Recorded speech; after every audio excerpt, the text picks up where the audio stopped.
असा आमच्या देशाची फाळणी झाल्यानंतर आम्ही भारत स्वतंत्र झाले. आम्ही त्यावेळेला गांधींना चीना यांनी मोठे प्रयत्न केले. सगळ्या समाजात एकटाय आणण्याचे प्रयत्न केले.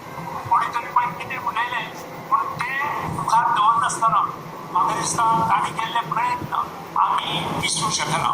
आज तेच तत्व काश्मीर, आसाम अशा भागात आम्ही करपाचे आवश्यकता असा आणि जे निर्वासित म्हणून भारतात केले योगदान हे खूप मोठे असा. तो 30 आज आम्ही मनयता. परत एकदा सगळ्या स्वातंत्र्याच्या माध्यमांतल्यान